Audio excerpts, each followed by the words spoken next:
The chamber stretched so far that Marcus could barely see the walls. Thousands of alien beings floated in sections around him, their bodies held in place by technology he didn't understand. Some looked like giant insects. Others resembled clouds of gas.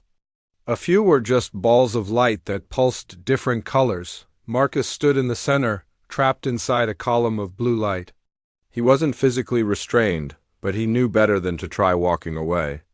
The light was just for show, to make him visible to everyone watching.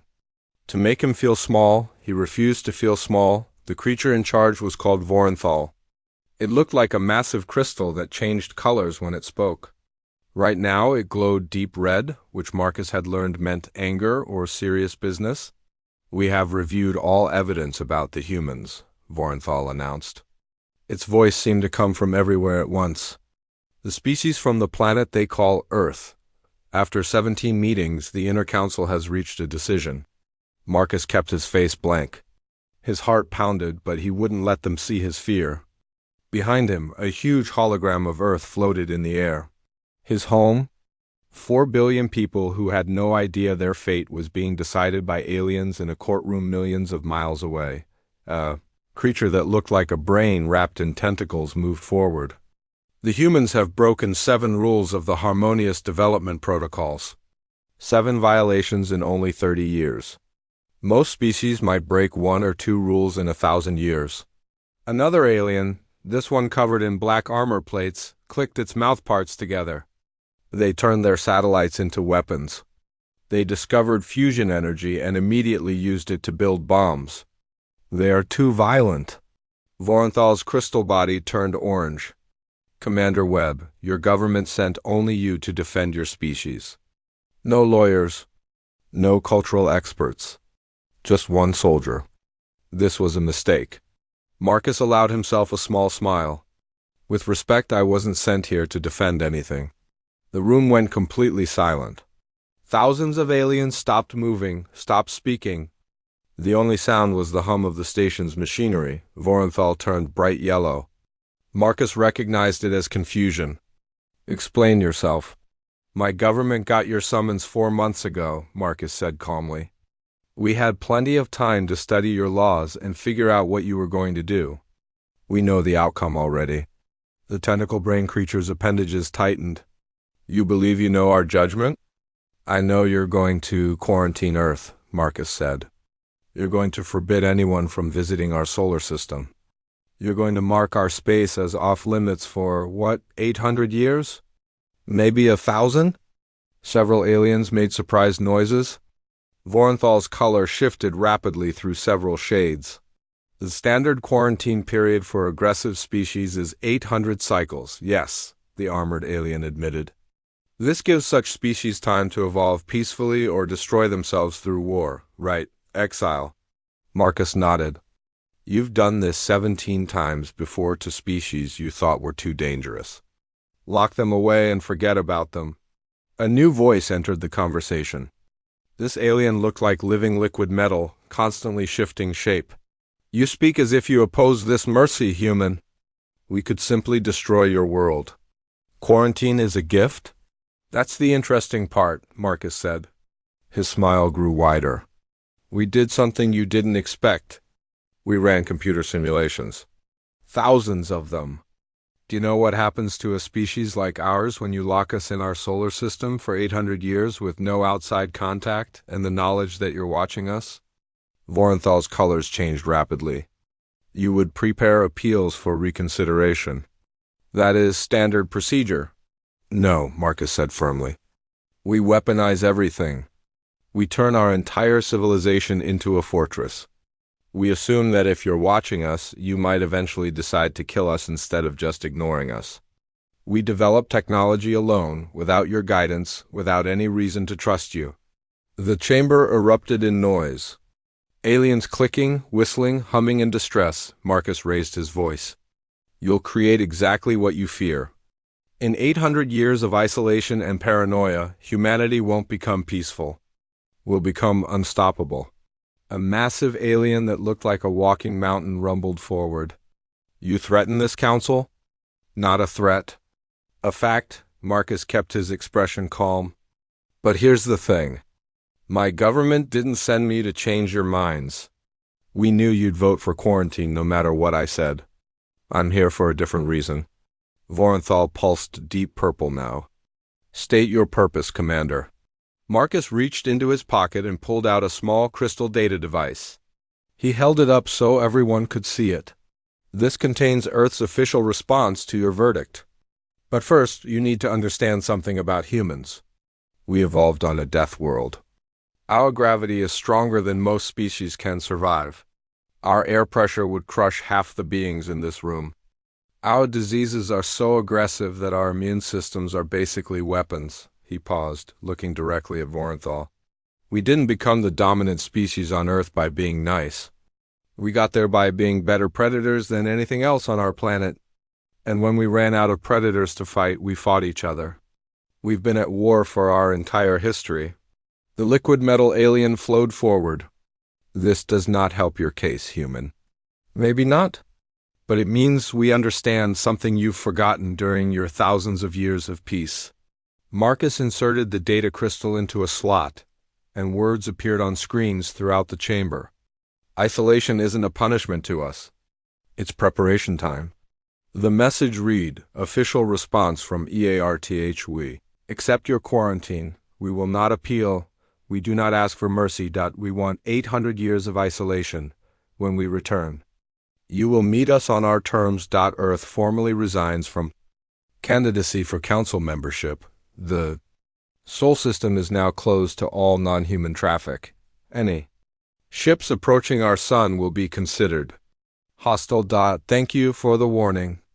We won't need another. The silence was absolute. Finally, Voronthal spoke. Commander Webb, you cannot close your own system. You lack the technology to enforce this. Marcus's smile vanished, replaced by cold calculation. What makes you think we showed you everything we can do? You really think the species that went from first flight to moon landing in 66 years hasn't been working on secret projects? He stepped forward and the light around him flickered. You wanted to quarantine us, fine, but understand this. You're not locking us in. You're locking yourselves out. And in 800 years, your descendants will get their answer about what happened to the aggressive species from Earth. Marcus touched his wrist, and his body began to shimmer and fade. What is happening? Voronthal demanded. We did not authorize transport. We don't need your authorization anymore, Marcus said as he disappeared. The age of asking permission is over. Next time we meet, it'll be as equals. Or as something you'll wish you'd befriended when you had the chance. His final words echoed, thank you for the head start. Humanity won't waste it. The transport beam vanished completely. Every alien in the chamber realized the same terrible truth they hadn't exiled. Earth had exiled them 6 hours after Marcus Webb vanished from the council chamber. An emergency meeting began. This time only the inner council attended. 12 representatives from the most powerful civilizations in the galaxy. Species that had controlled galactic politics for 30,000 years, Voronthal hovered at the center, its crystal body changing colors rapidly in a way that showed deep worry. The other council members floated in their usual positions around the sphere-shaped room. The humans' transport technology, Voronthal began immediately. Our scientists analyzed it. It wasn't faster than light travel. It was something completely different. The liquid metal being called Trell rippled with concern. Quantum entanglement displacement? He transmitted his physical pattern across 800 light-years instantly. That requires a receiving station locked in quantum coherence, which means they built it. The armored insect Vex clicked its mandibles rapidly. They built a quantum relay station 800 light-years away without our detection systems noticing. How is that possible? The massive mountain creature called Orn projected a three-dimensional map of space into the center of the room. Earth's solar system glowed blue at the edge of a spiral arm far from major trade routes. I reviewed 50 years of scans in that sector, Orn rumbled. 7 energy signatures that we dismissed as natural events.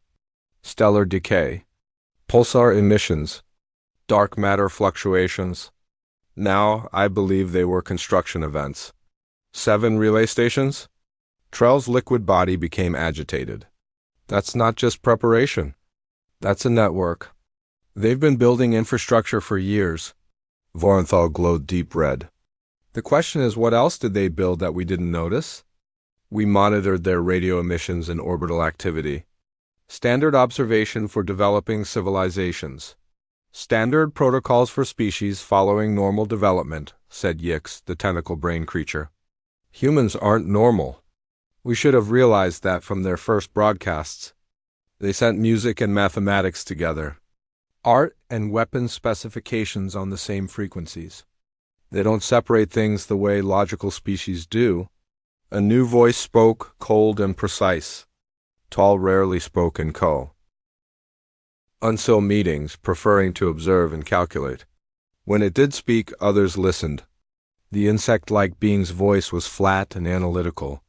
I analyzed Commander Webb's final statement, Tal said. Linguistic analysis indicates a 73% probability he was being literal, not making threats. When he said they don't need our authorization, he meant it operationally, not politically. Vex's armor plates rattled. You're suggesting they've achieved independence from galactic infrastructure? Impossible. They only discovered quantum theory 50 years ago. They discovered it earlier than that, Tal said, projecting data into the room. I accessed their historical archives. A human named Einstein published the theoretical framework in their year, 1905. They understood quantum mechanics before they had spaceflight. Before they had computers. They built their entire civilization on understanding the universe at its smallest level. Silence filled the council chamber as everyone processed this information. Trell spoke first. Then their technological development wasn't slow. It was inverted. They learned to manipulate reality before they learned to efficiently leave their planet. Correct, Tal agreed. Note Webb's specific words. He talked about classified projects and hiding capabilities. He confirmed our worst fear. Humanity's public technology demonstration was theater. They appeared less advanced than they actually are. Vorenthal turned pale blue, the color of deep thinking. But why hide capabilities during first contact? Standard strategy suggests showing maximum strength to ensure good positioning. Unless they studied our response to other emerging species, Orrin suggested. The humans had access to our public databases from when they achieved radio astronomy. They've been listening to our broadcasts for over a century. They know what we do to species we consider threatening. The implications settled over the council like a heavy weight. Yix's tentacles loosened. They've been preparing for this exact scenario since before first contact. They knew we'd fear them. So they controlled what we saw, showed us enough to trigger quarantine, then used the quarantine as justification to close their system on their own terms. We didn't exile them, Vex said slowly. We did exactly what they wanted. Worse than that, Tal said, projecting new calculations. I modeled human technological progression using their published scientific papers. 17 million documents in their academic databases. If their public research represents even half their actual capability, they'll achieve faster than light travel within 30 years. Full stellar engineering within 200 years. Consciousness transfer technology within 400. And we gave them 800 years of isolation, Trell finished, with explicit instructions that we won't check on them. That we'll leave them completely alone. Vorenthal cycled through colors rapidly, showing emotional chaos rare for the usually calm leader. Recommendations, now. We cancel the quarantine, Vex said immediately. Declare their system closure invalid. Send military forces to establish monitoring stations? No, Orn's deep voice carried absolute certainty. Webb's final warning wasn't empty. They will treat incoming ships as hostile. Given what we know about their hidden capabilities, military confrontation could be catastrophic. Then what do we do? Vorenthal demanded. We accept that aggressive primitives have claimed a star system and declared independence from galactic authority. Tal projected a new model with probability calculations spreading throughout the chamber. We have three options. First, military intervention now, before they fully weaponize their system. Success probability is 47%. Estimated casualties are 7 to 12 million council personnel. Political consequences would be severe. The council members physically recoiled at those numbers. Second option is we wait. We monitor from maximum distance, watch for human ships, and prepare diplomatic contact when they're ready to rejoin galactic society, assuming they don't emerge as conquerors. Probability of peaceful emergence? Vorenthal asked. 19%. The silence was profound. Third option? Trell asked quietly. We do what we should have done initially, Tal said. The projection shifted to show a model that made several council members react with shock. We integrate them immediately. Before the quarantine takes effect, we offer full council membership, technology sharing, cultural exchange. We make them allies instead of prisoners. Vex's mandibles snapped sharply. After they threatened us? After they showed contempt for our laws? Because they demonstrated strategic thinking superior to ours? Tal countered. They outmaneuvered our entire diplomatic system with one person and a prepared statement. That doesn't make them enemies. It makes them valuable. Orn's massive body shifted. The Korthan hegemony has existed 60,000 years by recognizing when threats can become greater allies. Humans are dangerous, yes, but danger and value often go together. The Threnic Concordat agrees, Yix added. We've been political brokers for 15,000 years. We recognize a power move. Webb didn't threaten us. He offered a choice. Be remembered as the civilization that tried to cage humanity, or be remembered as the civilization wise enough to welcome them. Vorenthal's colors finally stabilized to steady amber, showing decision made despite uncertainty. A vote then. Military intervention, observation, or immediate integration. This will shape the next 1,000 years of galactic history. The vote took less than 30 seconds. The result was unanimous. Prepare a delegation, Vorenthal announced. Full diplomatic honor. Every technology treaty we have. And find me everything about human cultural protocols for apologies, because we're about to do something the Council hasn't done in 8,000 years. What? Trell asked. We're going to ask a primitive species for forgiveness, Vorenthal said, and hope they're generous enough to grant it. Across the chamber, Tal's calculations projected one final set of probabilities. Chance humanity accepts the Council's reversal. 34% chance humanity exploits it. 89% chance the galaxy stays the same. 0% the delegation would launch within 48 hours. They had no idea that in the Sol system. Marcus Webb was already briefing his superiors on phase. 2. Earth hadn't just prepared for quarantine, they'd prepared for everything. The CSS Unity was the finest ship the Council owned. 3 kilometers of beautiful architecture designed to impress and reassure. Its hull combined crystal from Vorenthal's people, flowing metal from the Velesians, and massive cores from the Korthan hegemony. It represented 47 civilizations working together as it approached Earth's solar system. That cooperation was being tested. We're receiving the warning again, reported Kress. At Krell, whose many eyes tracked multiple screens at once. Same message in 14 languages on all frequencies. Trell, chosen to lead the delegation, flowed into a tense shape. Play it, a pleasant female human voice filled the bridge. Attention unidentified vessel. You are approaching the quarantine boundary of the Sol system. This region is closed to all non-human traffic by mutual agreement with the Galactic Council. Turn back immediately. This is your only warning. Continued approach will be considered hostile and met with defensive action. The United Earth government thanks you for your compliance. Mutual agreement, Yix observed with irony in its tone.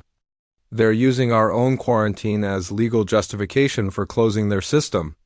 Vorenthal pulsed steady blue. Transmit our response.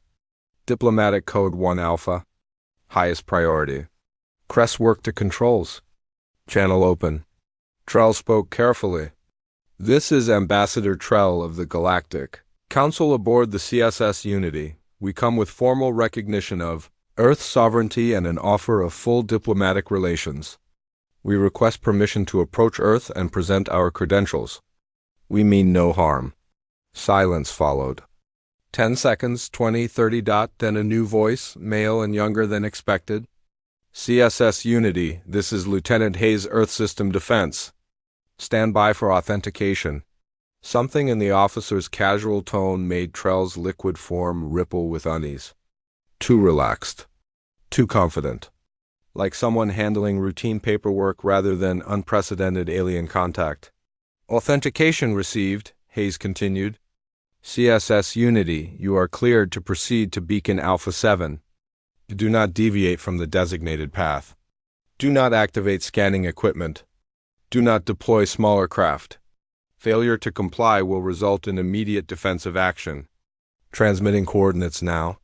The bridge crew exchanged glances as much as their various anatomies allowed. They're giving us orders, Vex muttered. To a council delegation? They're protecting their territory? Orn countered. Standard security. We would do the same. But as the Unity adjusted course following the transmitted coordinates, everyone felt the shift in power. They weren't arriving as benefactors offering membership. They were visitors.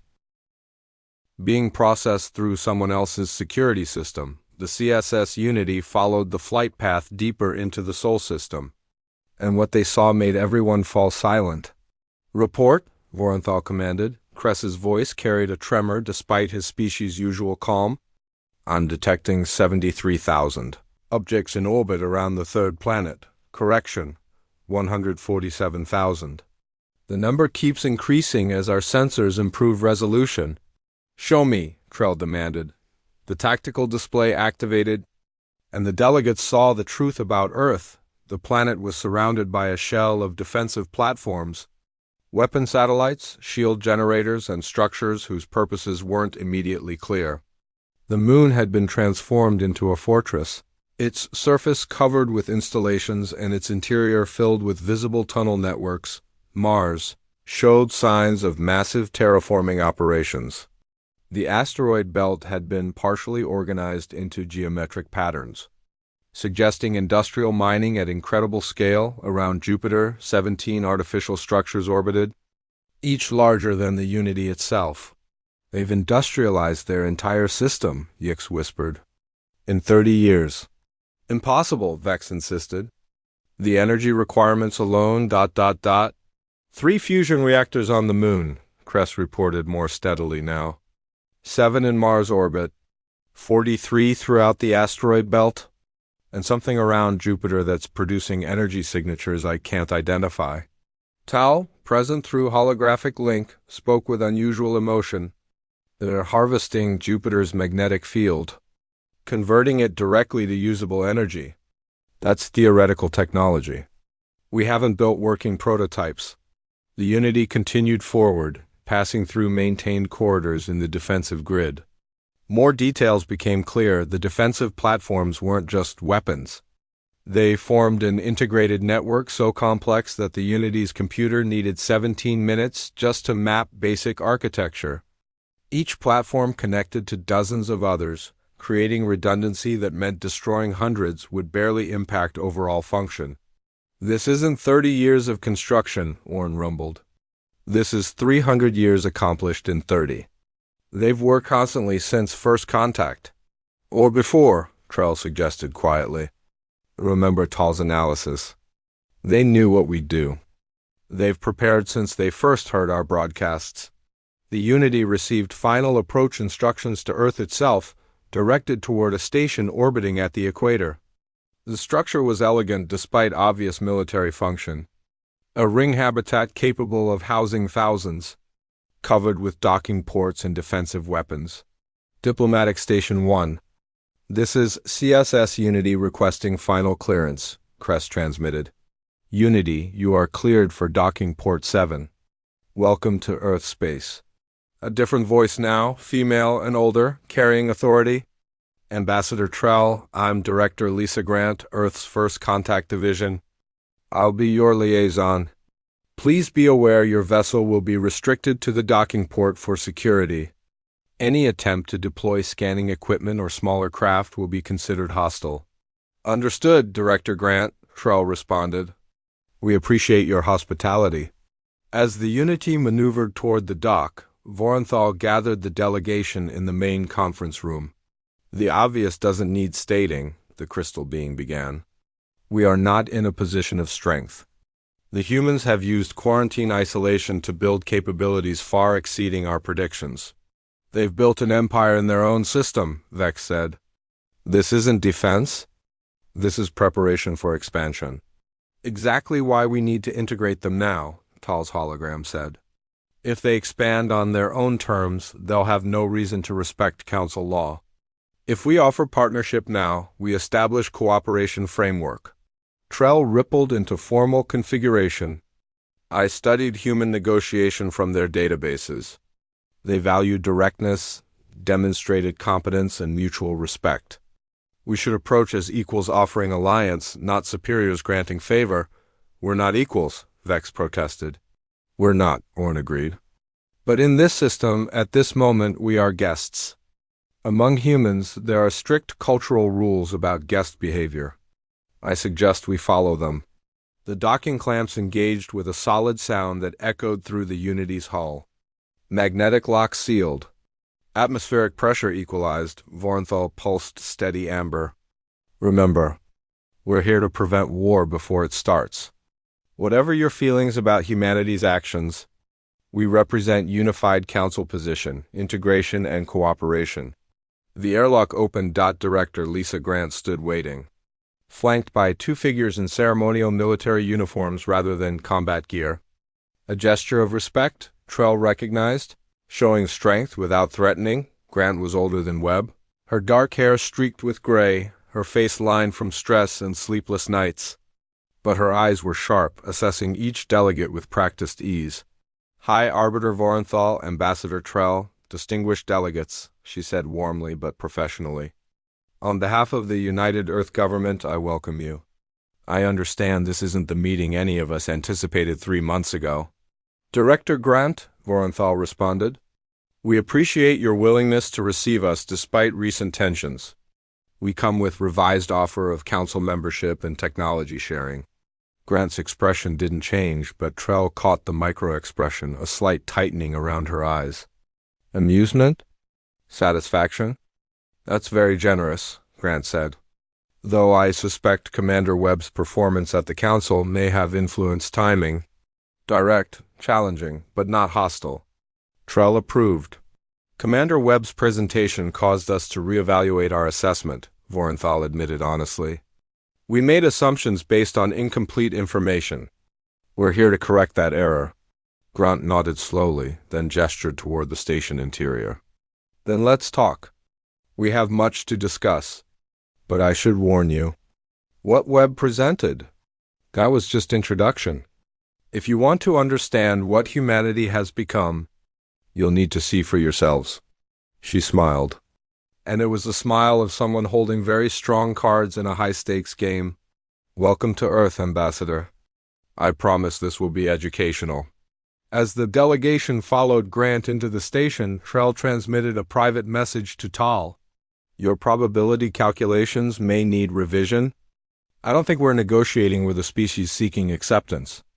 I think we're negotiating with a species that's already decided their role. They're just deciding whether to include us.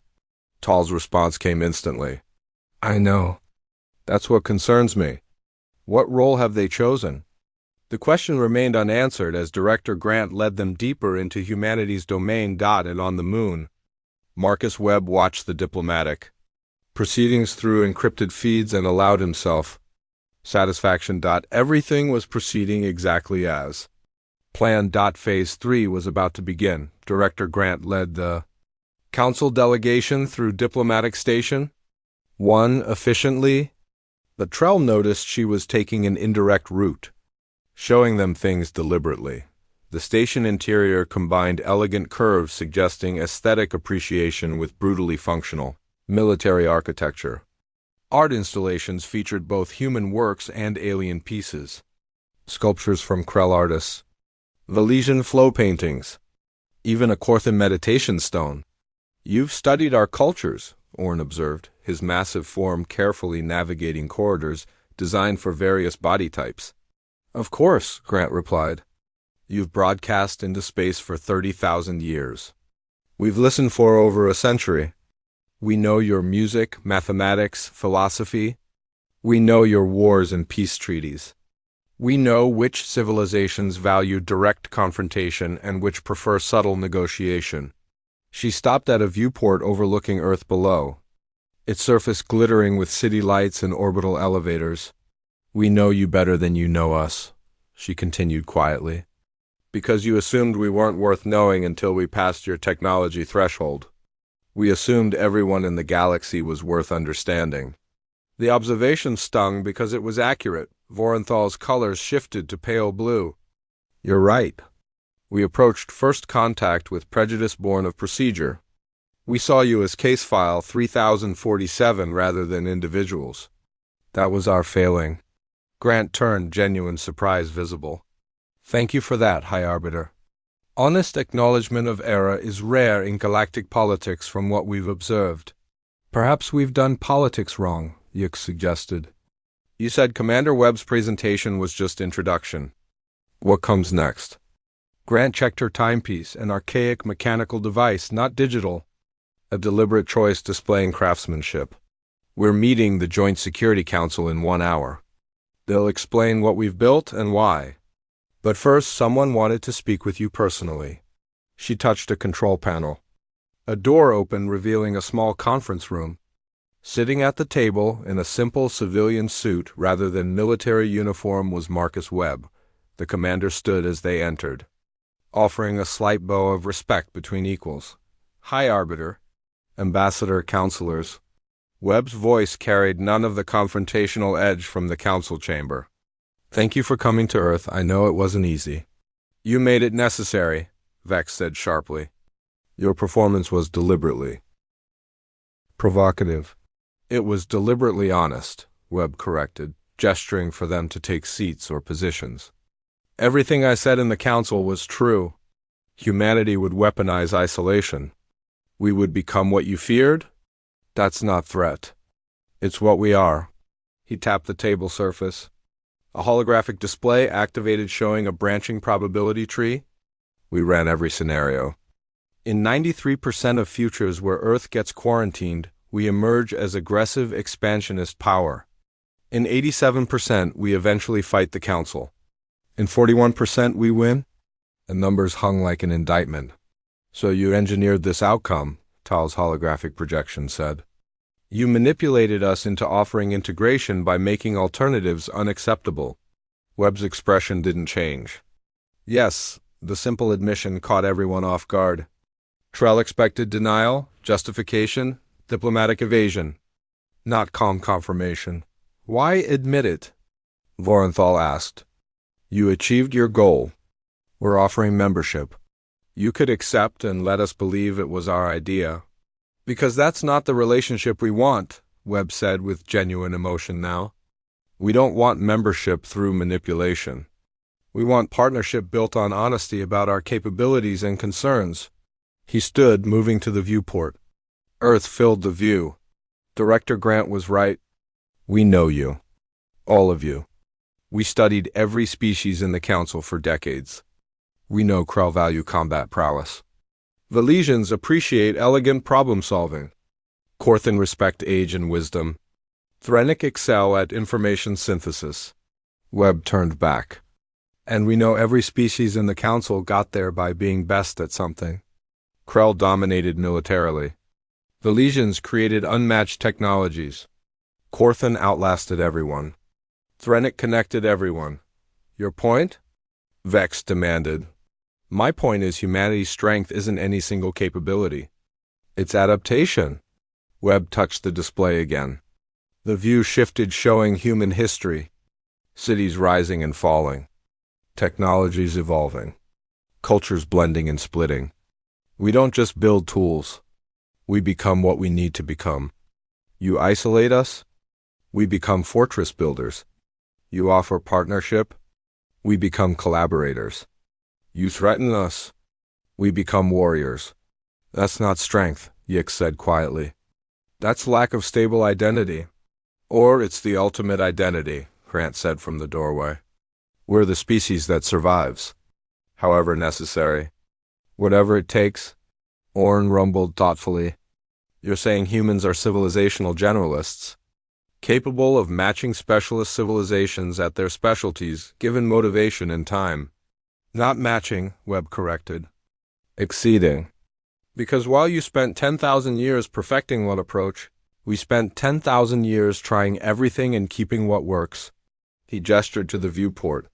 The view zoomed out, showing the defensive network, industrialized system, transformed moon, and Mars. You wanted to know what we built in 30 years? Everything.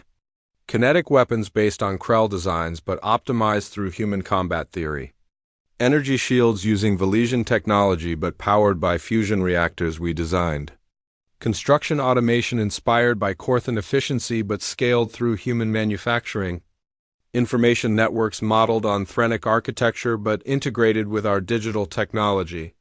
The display showed it all.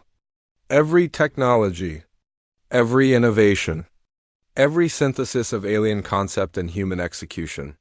We didn't invent much truly original, Webb admitted. We just took your ideas and made them better, faster, cheaper, more scalable. This is what you wanted us to see, Vorenthal said. Not threat. Demonstration of potential. Of partnership potential, Grant clarified. Everything Commander Webb showed you? We built it in isolation from theoretical principles and intercepted broadcasts. Imagine what we could build with direct collaboration, with access to your databases, with cultural exchange and joint research. Trell flowed into excited configuration despite itself. You're offering to share these advances. We're offering to build them together, Webb said. You give us legitimacy in galactic politics. We give you a species capable of solving problems from new angles. You give us access to 30,000 years of scientific progress. We give you ability to implement that progress at unprecedented speed. And the defensive network? Vex asked. The weapons? The fortress moon? Grant smiled. Non-negotiable.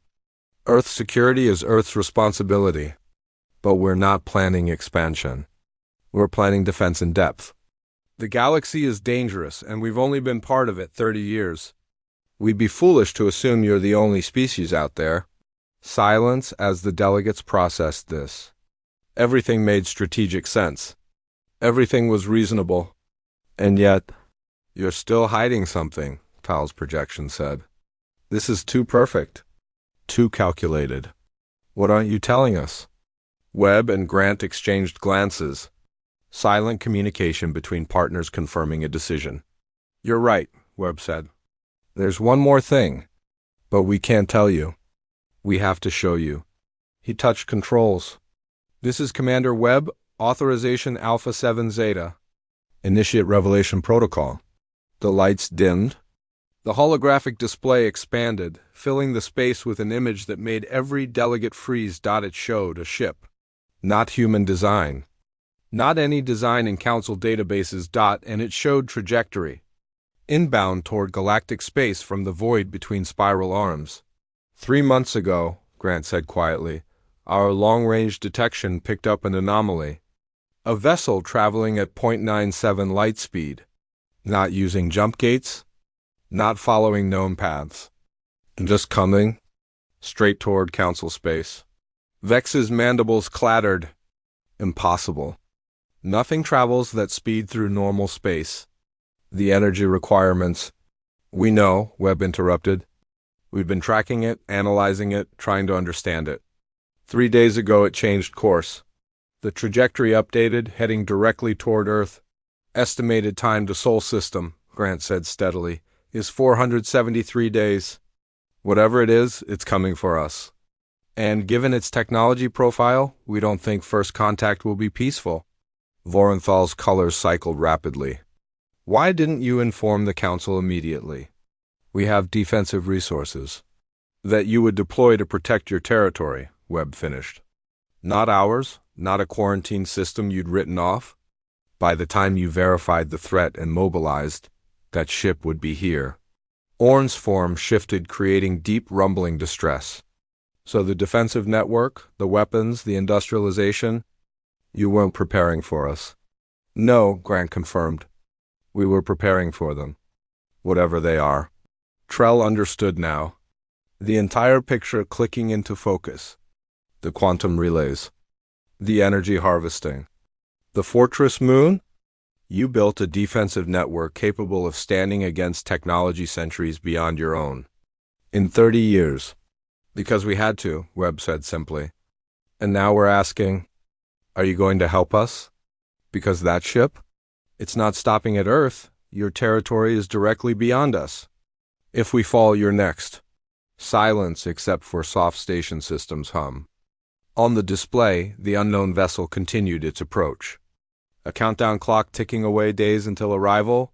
Finally, Vorenthal spoke, colors settling into determined red. You manipulated us into coming here. You engineered this situation to force our hand. Yes. Webb admitted. You've hidden this threat, using it as leverage? Planning this reveal for maximum effect. Yes, you turned our quarantine into preparation time. Our procedures into your shield. Yes, Vorenthal pulsed bright amber, respect mixed with exasperation. You're exhausting. Your species is absolutely exhausting. Then, surprisingly, the crystalline being emitted a sound the translator rendered as laughter. And exactly what the galaxy needs. Ambassador Trell, transmit to Council. Full diplomatic integration for Earth, effective immediately.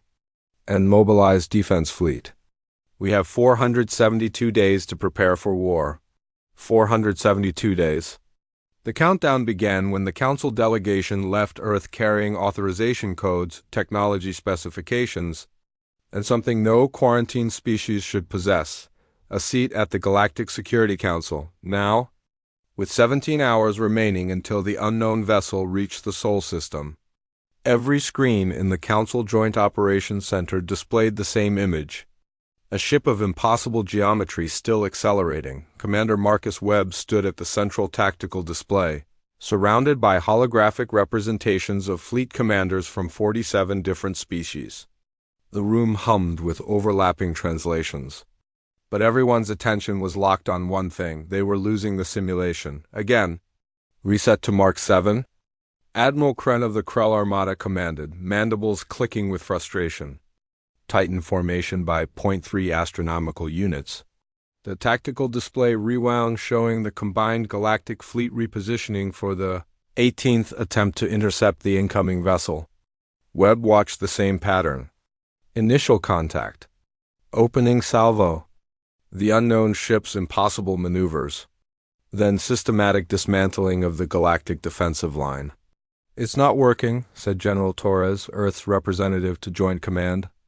She was older than Webb, a veteran of resource wars that nearly destroyed Earth before first contact. Their technology counters everything we throw at them. They're adapting to each strategy faster than we can implement it. Like you do, Vorenthal observed. The crystal being had taken permanent residence in the operations center, pulsing with constant calculations. Perhaps that's the key. We've been fighting this with conventional galactic tactics. What if we fought it with human tactics? Admiral Kren's compound eyes fixed on Webb. Explain what you mean, High Arbiter. Vorenthal shifted to patient blue. Humans are specialists at asymmetric warfare. At turning disadvantage into advantage. What would Earth do facing this threat alone? Webb met Torres's gaze. Silent conversation passed between them. Questions. Confirmations, calculations. Finally, Torres nodded slightly. We'd cheat, Webb said simply. The room fell silent. Elaborate, demanded Marshal Vex of the Velesian Defense Collective. Liquid metal form rippling with agitation. Webb gestured to the tactical display highlighting the unknown vessel. For 400 days we've analyzed this ship. Its trajectory, its acceleration profile, its energy signature. And we noticed something everyone else missed because you were too busy preparing conventional defenses. He manipulated the display showing energy readings over time. It's not just traveling at 0.97 light speed. It's still accelerating.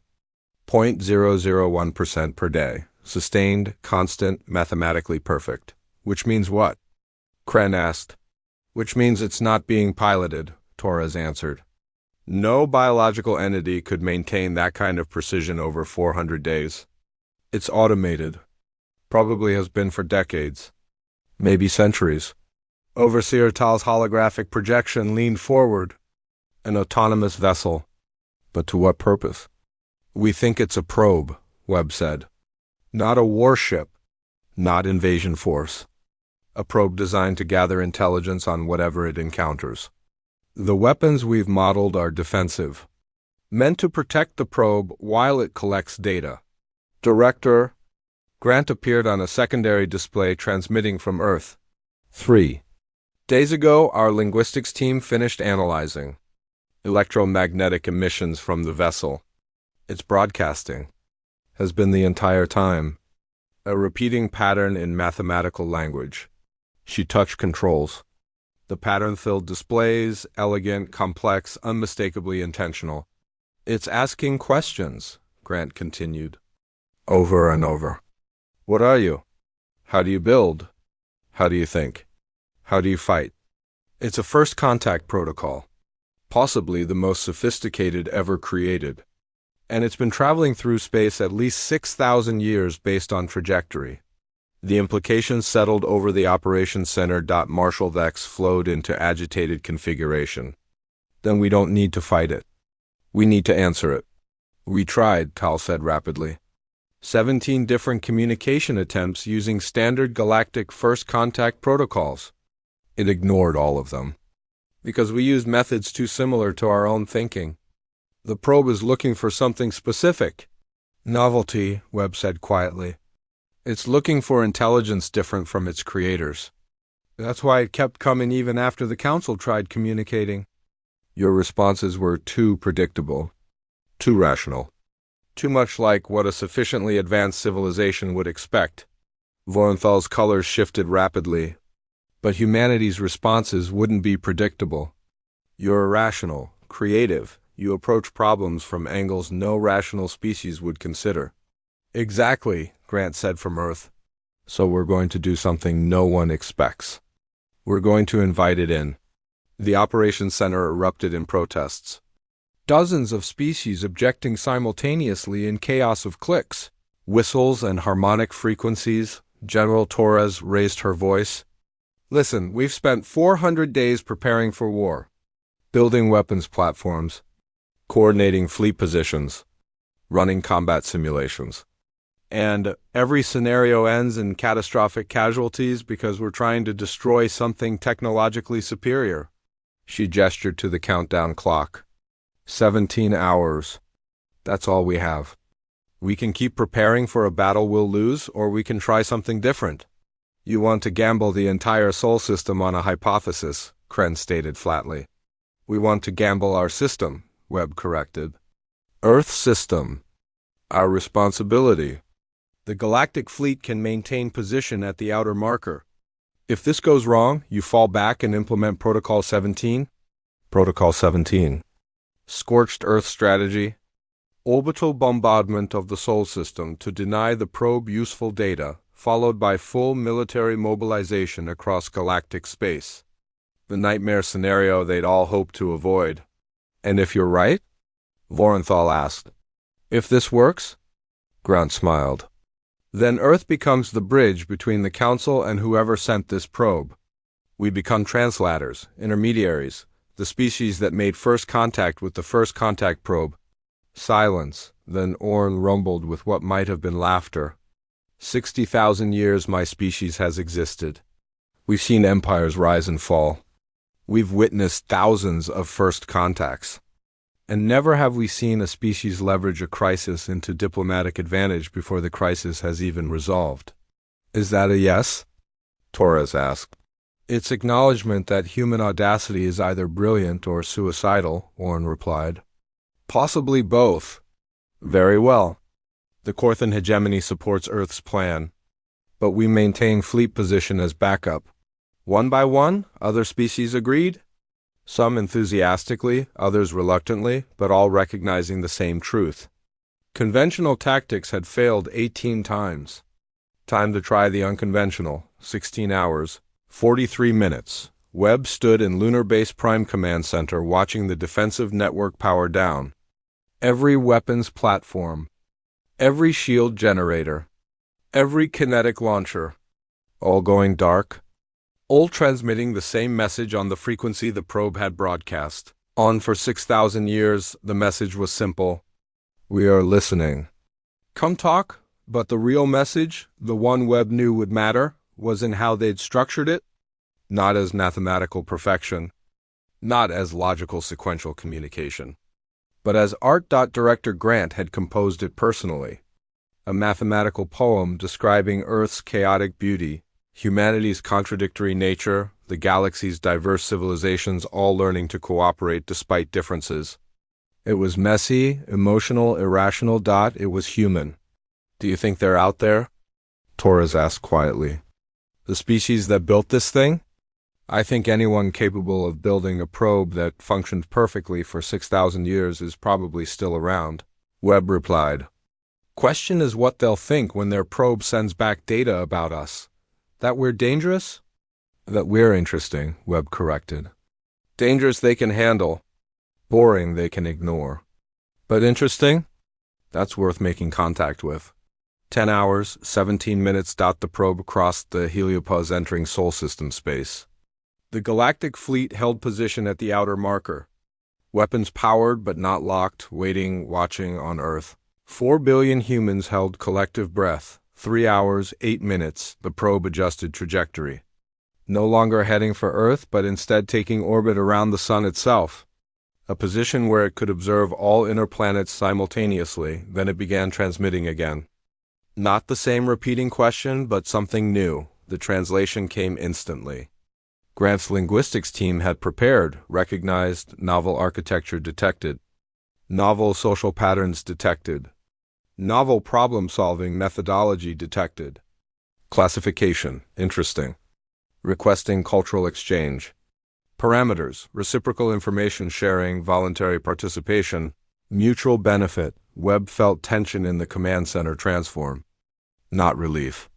Not quite triumph. Something more like vindication? Respond, he ordered. Grant's team had prepared this response too. Not just accepting the probe's request, but elaborating on it. Adding complexity. Suggesting possibilities. Making Earth indispensable to any communication between the probe and Council. 1 hour. 44 minutes, the probe deployed. Not weapons, but instruments, scanners, communication arrays. Collection devices. It began gathering data on everything. Earth's ecosystems. Mars's terraforming. The asteroid belt's industrial platforms. Jupiter's energy harvesting. But also human music. Galactic art installations. The combined architectural styles of 47 species working together in orbital construction. The Council delegation's ships holding position alongside. Earth's defense platforms. The probe was learning not just about humanity, but about what humanity had created. A synthesis of cultures. A collaboration between species who'd been enemies and were becoming allies. 40-7 minutes, Vorenthal's holographic projection appeared in the command center. Commander Webb, we're receiving secondary transmissions from the probe. It's broadcasting toward its origin point. Response time will be approximately 400 years given distance, but it's sending preliminary data. What kind of data? Webb asked. Everything, Vorenthal replied, its colors showing something like awe. It's sending everything it's learned about us. About Earth, about the Council. About how we came together to face an unknown threat. It's recommending full cultural exchange. Diplomatic contact. Long-term cooperation. Torres laughed. Sharp, relieved, slightly hysterical. We did it. We actually did it. We did more than that, Grant said from Earth. We just became the most important planet in galactic space. The species that made first contact with an intelligence beyond the Council's borders. Every civilization in the galaxy is going to want to study how we did it. 17 minutes. The probe completed initial data collection and transmitted a final message. Grant's team translated instantly. Gratitude acknowledged. Data suggests continued observation valuable. Request permission to establish permanent monitoring station in Sol System for ongoing cultural exchange. Webb looked at Torres. At holographic representations of galactic commanders. At Vorenthal's shimmering form. Well? Torres asked. Do we let a 6,000-year-old probe move into the neighborhood? Webb smiled. Director Grant, transmit response. Permission granted. Welcome to Earth. We'll teach you about humanity if you teach us about whoever sent you. And if they come themselves someday? Grant asked. The species that built this thing? Then we'll do what we always do, Webb replied. We'll adapt. We'll survive. And we'll make sure we're ready. 0 hours, 0 minutes. The crisis that could have destroyed the Sol System instead became the moment Earth transformed from quarantined world to galactic keystone. The probe settled into permanent orbit, broadcasting findings to creators centuries away and sharing accumulated knowledge with its new human partners. In the council hall, Vorenthal addressed assembled delegates with colors Webb had never seen before. A pattern that suggested profound respect mixed with amused resignation.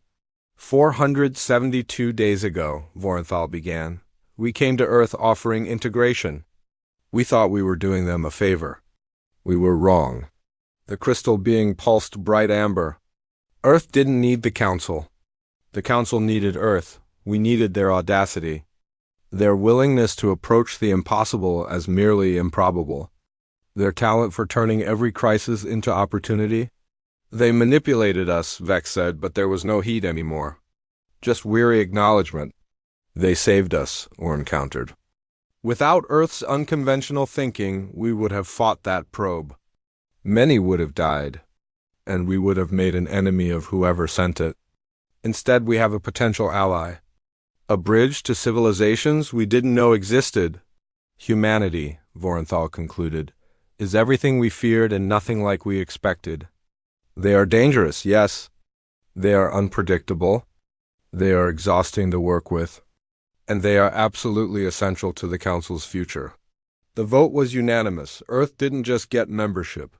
They got a permanent seat on the Inner Council, the first species to achieve such status in under a year of contact on Earth. In the command center, Webb and Torres watched the probe's transmissions scroll across displays.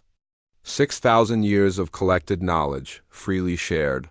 The galaxy chose to exile us, Torres said quietly. And we turned exile into advantage. We didn't wait to be warned twice, Webb agreed. We prepared. We adapted. We survived, and now? Webb looked at the star map. At vast unexplored regions beyond Council space.